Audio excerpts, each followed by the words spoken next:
uyu munsi tugiye kuganira amagambo makeya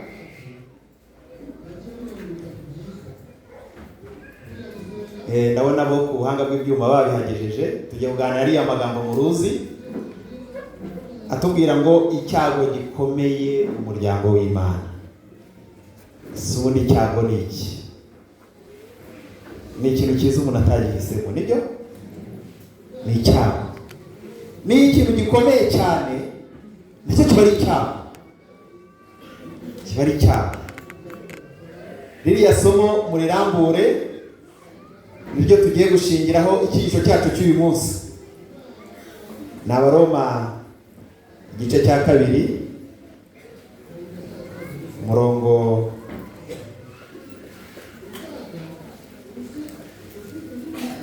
ndahera ku 17.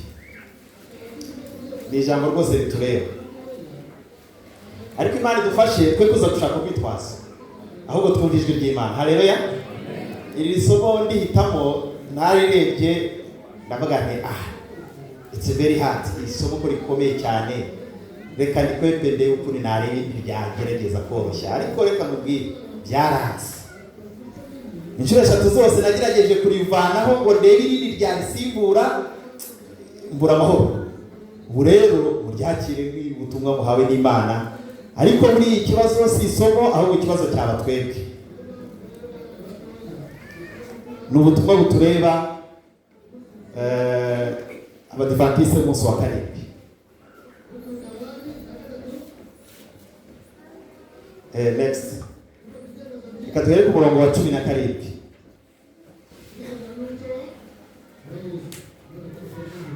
Ubwo witwa umuyuda, ushaka kuvuga ngo ubwo witwa umudivantiste, umudivi. Ahantu henshi abantu bamwe iyo bashaka guhina amazina yabo baravuga ngo hari kwa mudive. Ubwo witwa umudive, aho utuye, aho ukorera, mudive. Hari abantu benshi bitwa ayo mazina, sibyo? Bitwa ba mudive. None ubwo witwa umudive ukiringira amategeko, ukirata Imana. Turimo turagendana murongo wa 18. Ukamenya ibyo ishaka. Nukuri tuzi ibyo Imana ishaka. Turabizi? Turabizi? Nibyo twica tugenje gute? Tubizi. Ukamenya ibyo ishaka, ukarobanura iby'ingenzi, kuko wigishijwe iby'amategeko. Tuzi kurobanura iby'ingenzi. Turabizi pe. Murongo wa 19. Ukizigira ko uri umurandasi w'impumyi n'umucyo wari mu mwijima. Iyo ni misiyo yacu nk'Abadivantiste muri isi. Turabarandasi w'impumyi ndetse n'umucyo wari mu mwijima. Murongo wa 20. N'umubwiriza w'abanyabwenge buke n'umwigisha w'abana. Niko turi. N'umwigisha w'abanyabwenge bungana iki? Buke. N'umwigisha w'abande? Umwigisha w'abana. Buriya indirimbo abana baririmbye hanga bavuze ngo ni urupapuro rukiriho ubusa, ibyanditsweho biba ari ibyo ngibyo. Hari umubyeyi uherutse kugusha ishyano, umwana yararwanye ku ishuri, bamutuma umubyeyi ageze yaramurambika aramutsibagura. Hataraca iminsi ngahe se na nyina nabo bararwana. Nabo bagenza gute?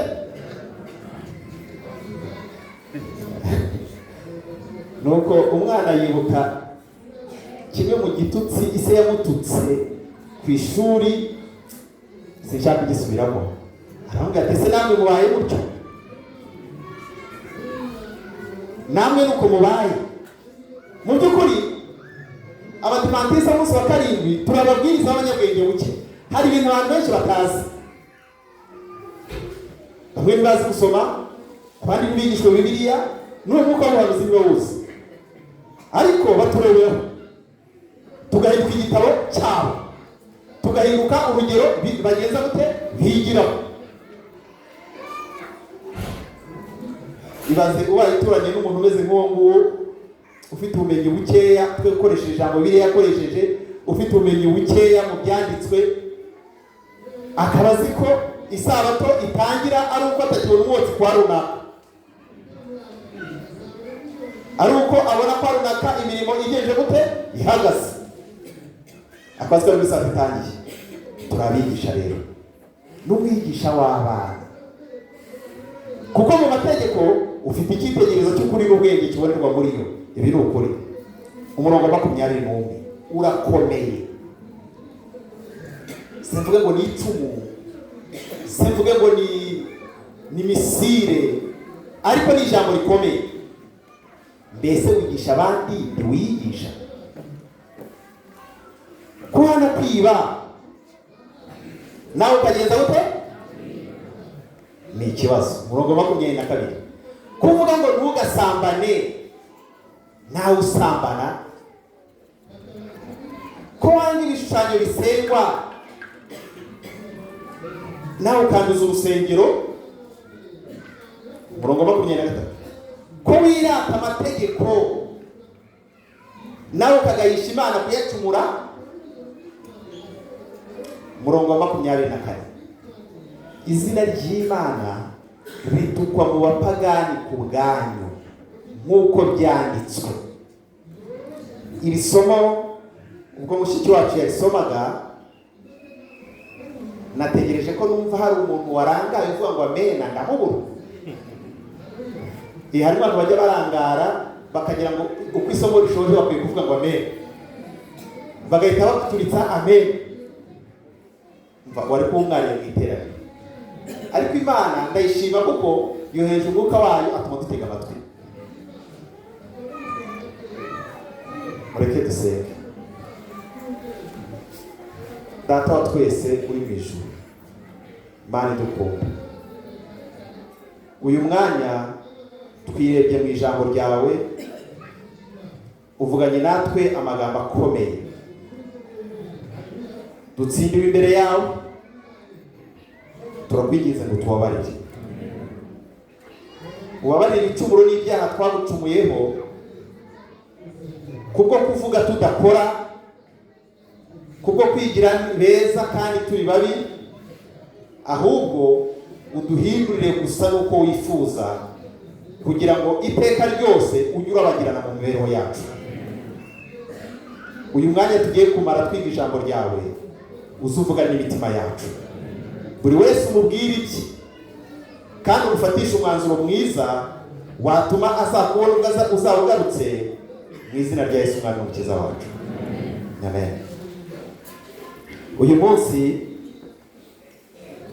reka tuganire ku cyago gikomeye cyadutse mu muryango w'Imana. Turavuga gusa ku murongo wa 21, kuko buri murongo wose muriya twasomye waba ikibwirizwa kirekire. Ibyo mvuga ni ukuri, yewe nayo yasomo ryonyine dusomye wamara ibyumweru 2 by'amavuna utararirangiza, wigisha mu gitondo na nimugoroba. Reka tuvuge ku murongo wa 21, kuhana kwiba nawe ukiba.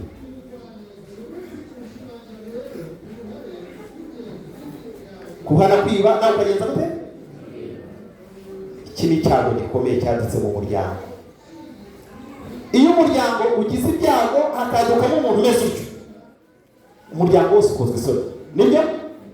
Hari n'imiryango iba yifashije ikibaza ngo uyu yabuze iki, byagenze biti. Bamwe batangira bagashakisha, betese ntawe wabo wapfuye atyo, ntawe yigeze agira gute, bagashakisha, ariko ubundi bigenda biti. Ahangaha imbere yanyu handitse amategeko y'Imana. Amategeko yande? Itegeko rya 6 turavuga ngo, itegeko rya 6 turavuga ngo, irya 7 rikavuga ngo, itegeko rya 8 rikavuga ngo ntukibe. Ibi byaje biti. Kwiba ni iki? Ubundi kwiba ni iki? turaza kureba mu ngingo nkeya. Ubundi kwiba ni ijambo gatiki. Bwa mbere dushobora kuryita ubujura. Ubuki bwaba ubucicyuho, bwaba ubukozwe mu buryo bw'uburiganya, nuko bwo gutwara iby'abandi. Bwa kabiri dushobora kuvuga ko umuntu yiba akoresha igihangano cy'undi bidakurikije amategeko y'igihugu ashobora kumuhana kubera ko yakoresheje igihangano cy'undi, bikitwa kugenza gute? Kwiba. Rya gatatu, hari ijambo rikunda gukoreshwa mu rurimi rw'amahanga rwitwa plagiarism, cyangwa se kwiyitirira iby'abandi, kwiyitirira igihangano cy'undi, nabyo byitwa kwiba. Rya kane, guhindura amakuru. Kugerageza guhindura amakuru y'ibintu runaka, nabyo byitwa kwiba mu mategeko y'igihugu. Nanone ushobora kwitwa uwiba igihe uharabika cyangwa ugasebanya. Wakwibaza none se umuntu aharabitse undi cyangwa akamusebya aba mwibye iki? Iyo umuhinduye inyamaswa ukamuhindura umuntu mubi kandi atari ko biri, uba umwibye icyubahiro cye, uba umwibye ubumuntu, uba umwibye uko sosiyete yamuvugaga. Warangiza ibyo ukabisimbuza uko wowe wagenje gute wamugize. Kero no kwiba. Kunengeka ako kazi, kugenza gute? Nabyo ni ukwiba. Ugiye kubona ibyo utagenje gute? Ariko se uyu muyuda cyangwa se uyu mudive unengeka ku kazi k'abandi kandi agakenera igihembo cyuzuye,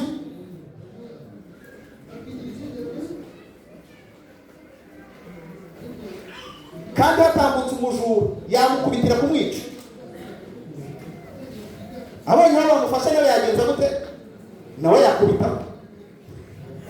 Ariko yagira ku kazi wamuha akazi akanengeka kandi akaza gutegereza ikembe umushahara.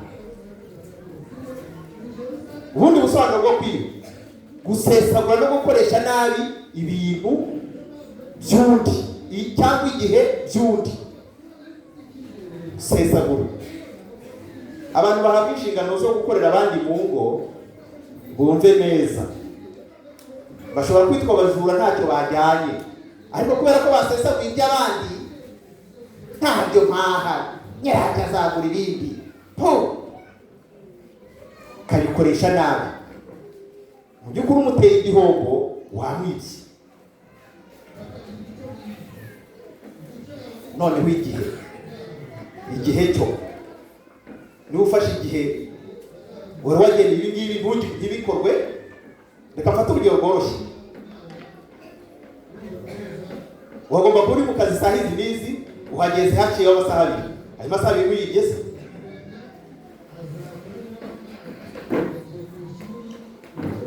Ikindi cya karindwi ngira kutagira icyo witaho kugeza ku gihombo cy'undi muntu.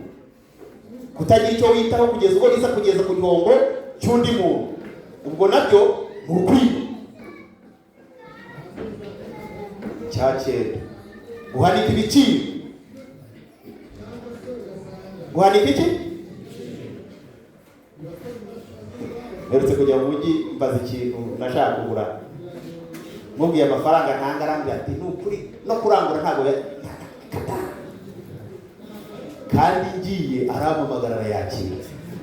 Sigaye nibaza nshaka kubimubwira, mbona biraza gutera ibibazo, ariko kwambwiye ko ayo ndi kumuha atari n'ikiranguzo kandi nasohoka akampamagara ngo ninyazane. Uyu muntu acuruzaho koko, acuruza amafaranga ari munsi yagenje gute? Uwo rero umujura. Icyakora ari mu iduka, aragaragara nk'umuntu w'umukire, umuntu wiyubashye, nuko ariko ni umujura uri aho ngaho.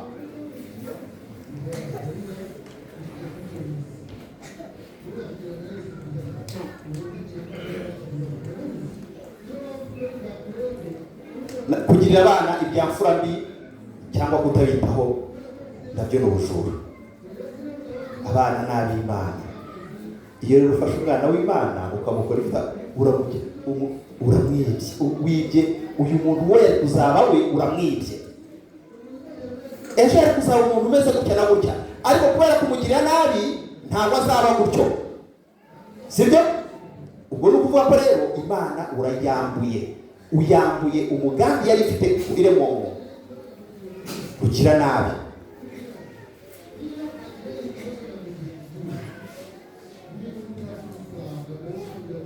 Bavandimwe,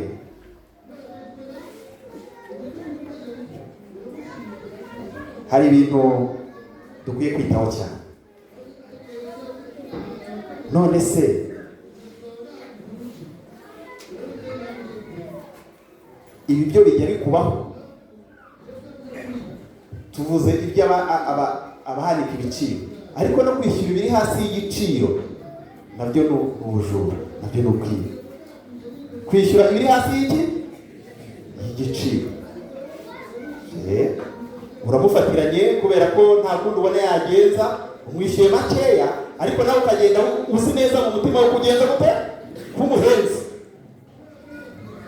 Fata urugero rworoshye, arananiwe ntagishoboye kubyikorera, abonye kubisubizayo ibiri bukundi, nawe ubwawe urabizi neza ko ayo uri kumuha ari makeya, ariko ufashe umwanzuro utunga yemeye, ndabijyana, uri umujura.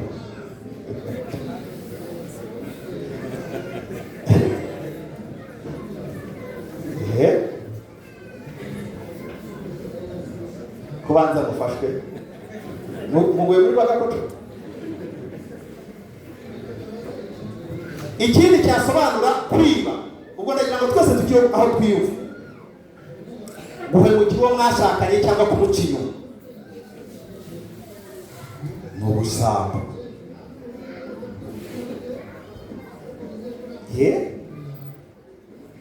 Nuwo mwasezeranye kubana, nuwo wenyine. None kugiye ahandi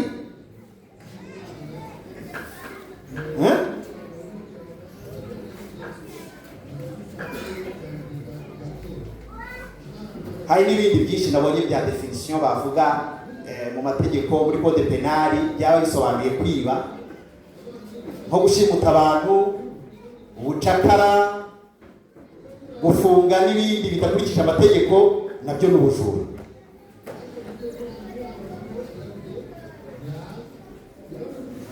Nanone reka ngere kuri uyu musozo w'uru rutonde rwabasobanuye kwiba icyo ari cyo.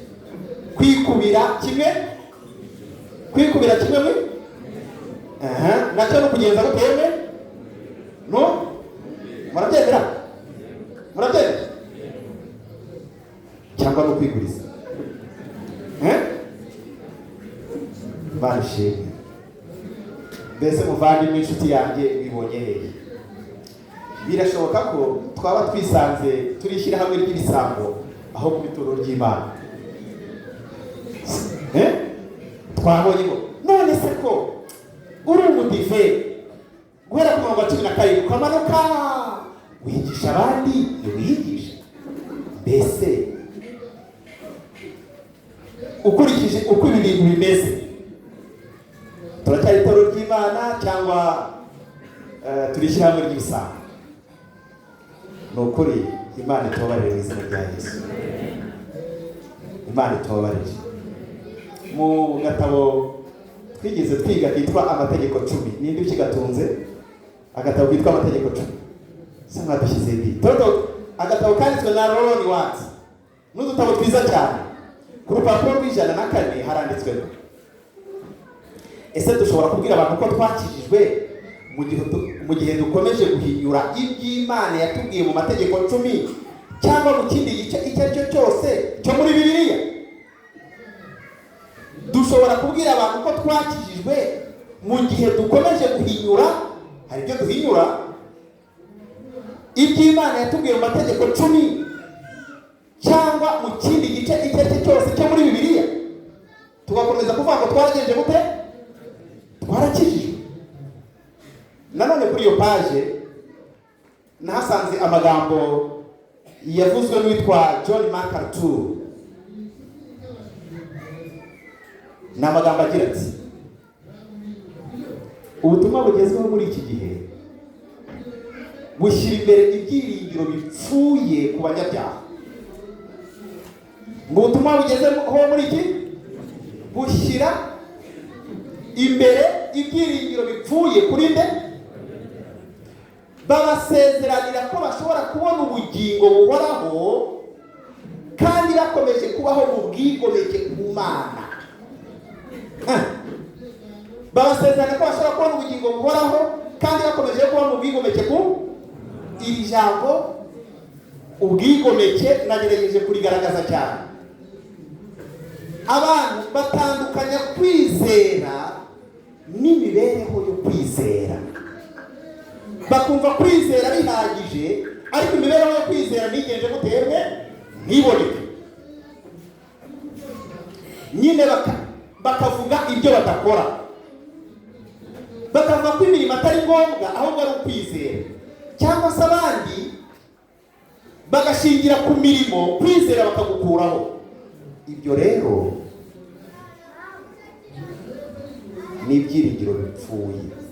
Ndetse umwanditsi witwa Loroni Watt wanditse kare gatabo k'amategeko 10 yabyise ubuntu buhendutse.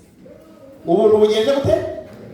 Ubuntu buhendutse ni ibintu abantu bashyiraho byo kwikirisha cyangwa se kwihumuriza ngo bumve ko nta kibazo bafite.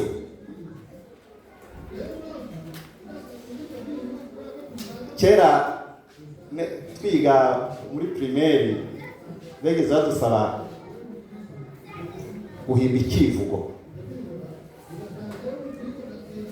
Hari ikivugo nibuka umukobwa umwe yigeze avuga mu ishuri, byari gukibagirwa uko mubonye buri gihe nibuka ikivugo cye. Yaravuze ngo imodoka ngo yagonze igikeri, ngo kiravuga ngo ntacyo bitwaye nzajya mu ijuru. Ngo yakigonze kigaramye, naniwe kubivuga nk'uko yabivuze ahari. Ngo arakigonze, urumva nyine imodoka ikigonze kigaramye, ngo kirangiye ngo kiravuga ngo ntacyo bitwaye nzajya hehe? Nzajya mu ijuru. Nanone witwa Byumvuhore yigeze avuga ibimeze nk'ibyo ngibyo, ngo cyatanze imirizo kirangije ngo kiriyibagirwa, ngo gishatse uwacyo kirawubura, ngo kirangije ngo kiravuga ngo ntacyo bitwaye nzajya mu ijuru. Bavandimwe, ibyo tuvuga, ibyo twigisha bishobora kuzagira abantu bikiza bakajya mu ijuru. Birashoboka? Birashoboka? Ariko kuba tubivuga tutabikora bivuze ngo ijuru tuzaryumva nk'amatangazo.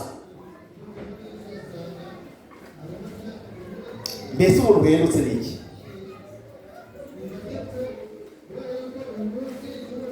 Reka ngerageze gusobanura ingingo nkeya cyane. Ni ukubwiriza kubabarira kudashingiye ku kwicuza. Kubwiriza kubabarira kudashingiye kugenza gute? Umuntu agashaka imbabazi ntabwo yenza gute? Yicujije.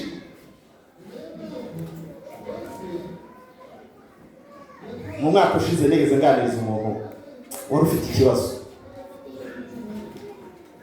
turaganira, nari nakoze urugendo rurerure ngiye kumushaka kubera ibintu nabonaga bitagenda. Mubwira ibyo mubonaho bidakwiye, abitega amatwanya ngaho basi mbabari. Ngaho basi mbabari.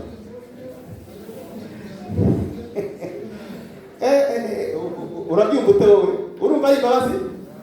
Oya, arashaka imbabazi ariko atagenje gute? Aticujije. Icya kabiri ni ukubatizwa nta mahame y'itorero. Kubatizwa nta mahame y'iki? Abantu benshi barashaka kubatizwa muri itorero, barashaka kuribamo, barashaka kuryitirirwa. Buri gihe uko dukoze amavuna tubona abashaka kubatizwa. ariko hari ibyo badashaka kureka. Ariko ntuzambwire ibi ngibi, ntuzatunga urutoki inzoga yanjye, ntuzivange mu itakureba ngo umenye ibyo umubare w'abagore mfite. Ntabwo bikureba, n'ibyo ndya ntibikureba. Ariko urashaka kugenza gutebwe, urashaka umuntu buhendutse, arashaka ibintu biciriritse. Bwa gatatu, kujya ku ifunguro ryera nta kwicuza ibyaha.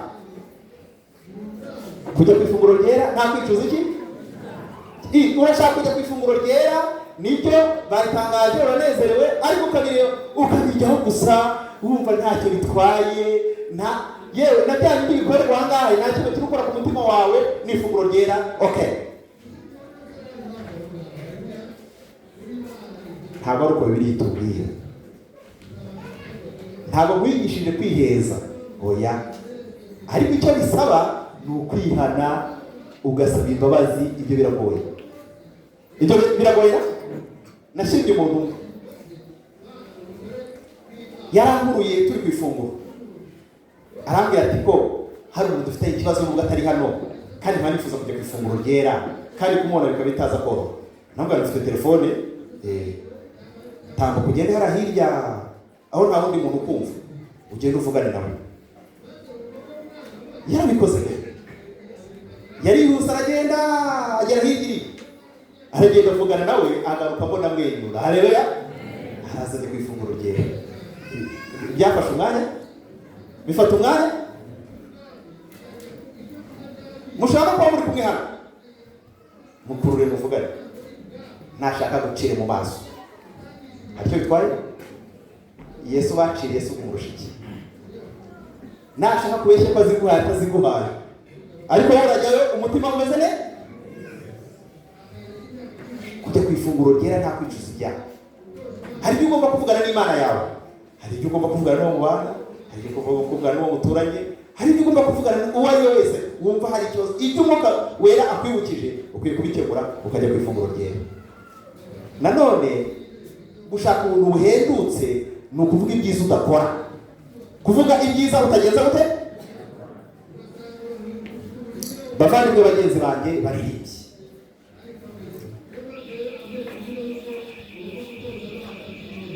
ndahindukire, icyo bitwaye, icyo bitwaye. Wumva afite isoni arebe hasi.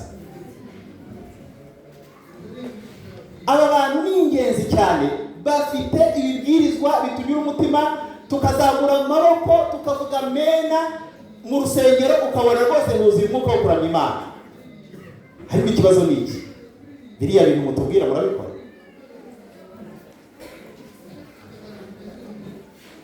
Mutwigisha uburyo tugiye kujya mu ijuru, uburyo tugiye kuguruka, nuko tugahita tujya muri munsi tugashaka no kuguruka mu rusengero, twibagiye ko hejuru hari igisenge, sibyo? Mujya mubibona? Ariko se murabikora mwebwe?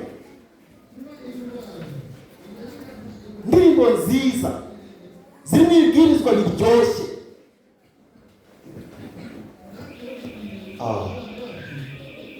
si mwe mwenyine, hari n'abandi babwiriza tuvuga ibintu ariko bikaba kuvuga gusa. Ubuntu buhendutse ni ugusaba imbabazi wowe utababarira. Wowe wifuza ko ku cyaha wakoze bakwiye kugenza guterwa kukubabarira, ariko wowe uwamukoshereje ntabwo wagenza gute. Ibise ni iki? Ni ubuntu buhendutse. Iki ubundi busobanuro ni ukwifuza guhabwa wowe udatanga. Abantu bifuza guhabwa batagenza gute. Ariko reka mubwire, kimwe muzabonera ku bantu badatanga ni uko banezerwa cyane iyo babahaye, kuko biba bibatunguye. Bazaba bagira ngo abantu bose bameze nkabo, nuko yawe n'umuntu umugiriye neza akumva ni igitangaza. Kwifuza guhabwa wowe utagenza gute. Nanone ubuntu buhendutse busobanuye kwizera nta mirimo, cyangwa imirimo nta kwizera. Kwizera nta ubuntu nanone budashingiye ku musaraba, nabwo bushobora kwitwa ubuntu bugenze butewe buhendutse. ubuntu budashingiye ku musaraba. Isomo tuzi twese ryo muri Yohana 3:16 riravuga ngo kuko Imana yakunze abari byatugenza gute kugira ngo umwizera wese atagenza gute ahubwo ahabwe. Umuntu arashaka ubugingo buhoraho, ariko nugira ingingo ukomazaho ko hari icyo akwiye gukora, wapi?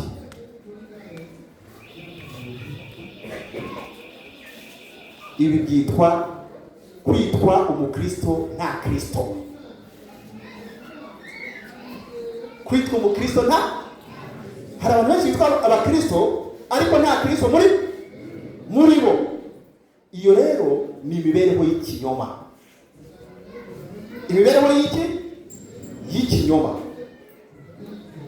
bivuze iki? Uko agaragara, uko avuga bitandukanye n'uwo ari we.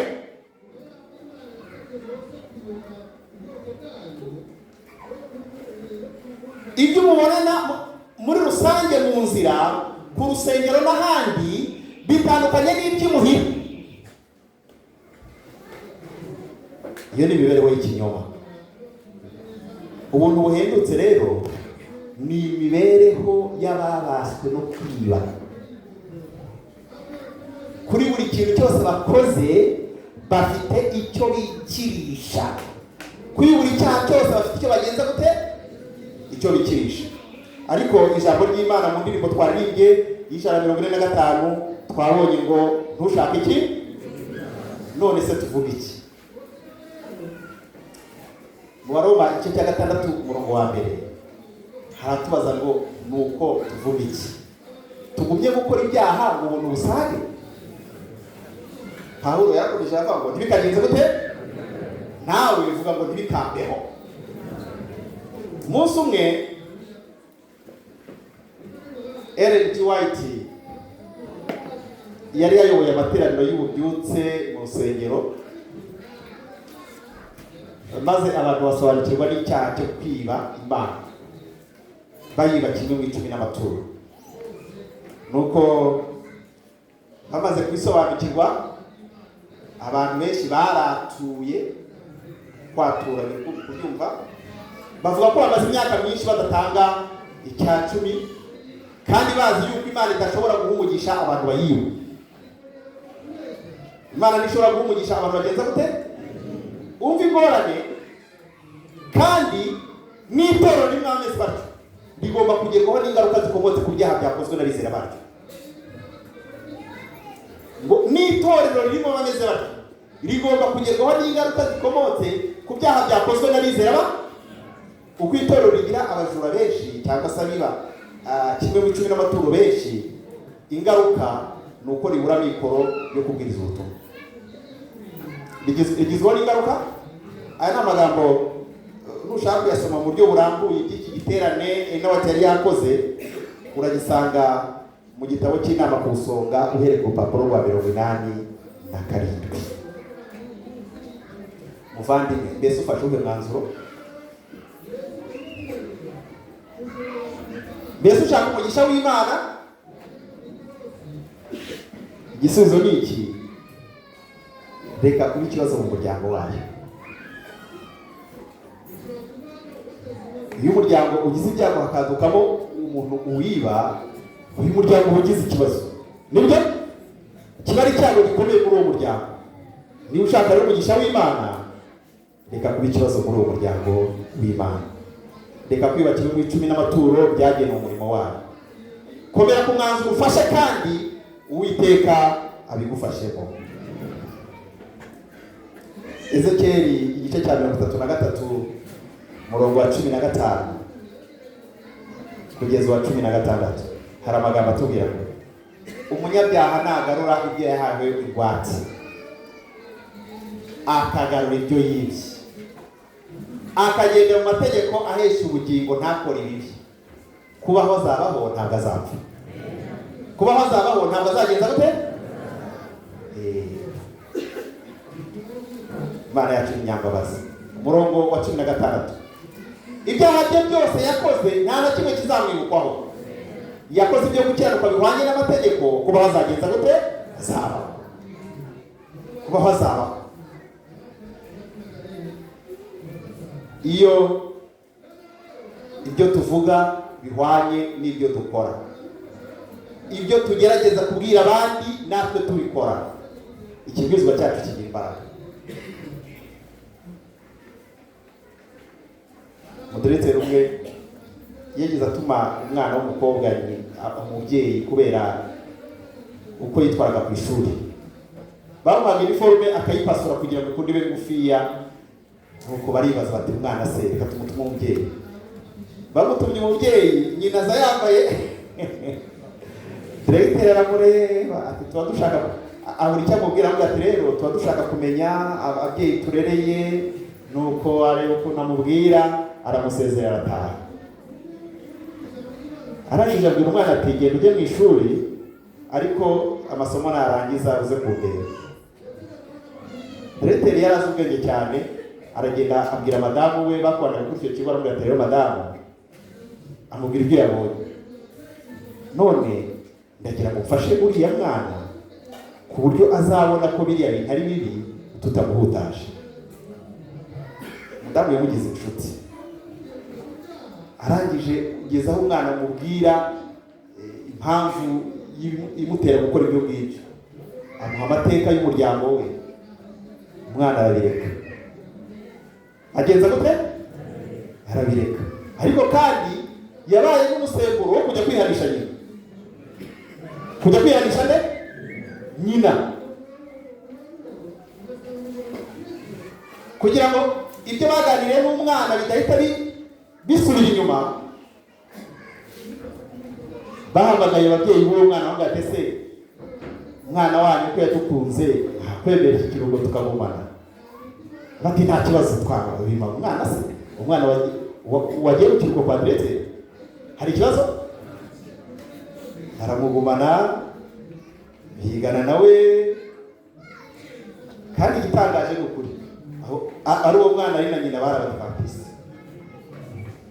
Ariko reka mbabwire, imibereho yacu ikwiye kubwiriza, ikwiye kugenza gute? None se ko dukiraho iteka abakora nk'ibyo ngibyo, twarangiza tukajya hirya tukabikora, bigenda bite? Ko tubuza abandi kwiba, ko tubabuza gusambana, bigenda gute iyo tugeze hirya? Nta mubyeyi wakumva atagushira ishyano umwana yadukana ingeso y'ubusambanyi. Yakumva gushira iki? Bigenda bite se ko ugera hirya nawe bigoye kubikora? Kandi reka mbabwire, nubwo utekereza ko wihishe, amakuru aragenda. Amakuru agenda gute? Umwana azabimenya.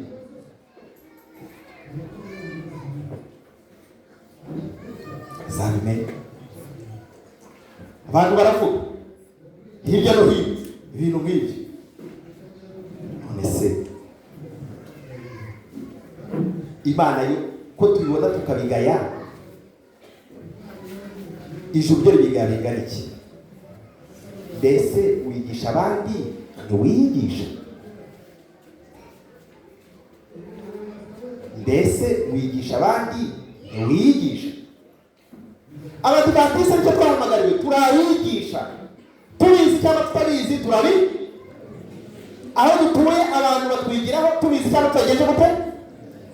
Muri resitora twinjiramo abantu batwigiramo ko babizi tubizi cyangwa tutagenje gutewe. Mu modoka tugendamo ahantu hose. None se ni gute twajya hirya tukigobeka tugakora ibimeze nk'ibyo bantu, nk'ibyo tugaya iyo tubonye abantu? Imana iduha imbabazi, ariko iturinde icyaha cyatwizingiraho, tube ibisonga rero. Tube iki? Twakomotse ku muntu wishe itegeko ry'ubusonga. Guhera uwo munsi mu mibereho yacu tuvuka dufitemo kamere yo kwica ubusonga. Eva utari ushonje namba, utari ufite icyo kurarikira na kimwe, arya itunda yabujijwe. Biba inkomoko y'urupfu ruturiza buri munsi, biba inkomoko y'indwara zitumazeho abantu, biba inkomoko y'intambara. Na Hormuzi naho yakomotse. Hormuzi abantu bose barayizi, nibyo abantu bose bagenje gute? Biba uruhererekane kugeza uyu munsi. Ibibazo isi ifite bikomoka ku itunda. Umukurambere wacu yariye. None se tubigenze gute? Mureke twihane rero. Satani ntakadutegere kuri kimwe mu icumi kigereranywa na rya tunda ryo muri Edeni, ahubwo tumuneshe mu izina rya Yesu.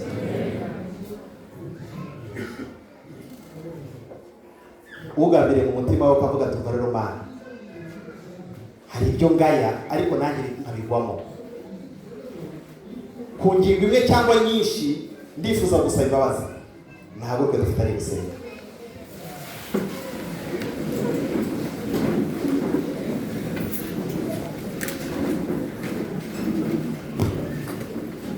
Data mwiza, Mana yacu, izina ryawe ryari rihabwa icyubahiro. Tugushimiye ukuntu twitaho, tugushimiye umwuka wawe wera watanze ngo amurike kuri urupapuro rw'ibyanditswe byera abana bawe tumenyeshwe ukuri. Tugushimiye ko uyu munsi avuganye n'imitima yacu. Nubwo twibonyeho umugayo, tuzi neza ko uyu mugayo usimburwa n'amaraso wamenye ku musaraba ku bwacu. Uduhe kwakira igitambo cy'Ikaruvari, duhinduke abere n'abaziranenge, kugira ngo uramutse uhinduye amateka y'isi none cyangwa ejo tuzaraba ubwami bwawe. Uduhe gufata umwanzuro mwiza wazatuma turaba ubwami bwawe. Buri wese ku giti cye umuhe umugisha wo kugutunganira. Imiryango yacu itunganye, itorero ryacu ritunganye, ubushake bwawe bubonekemo mu izina rya Yesu Umwami n'Umukiza wacu.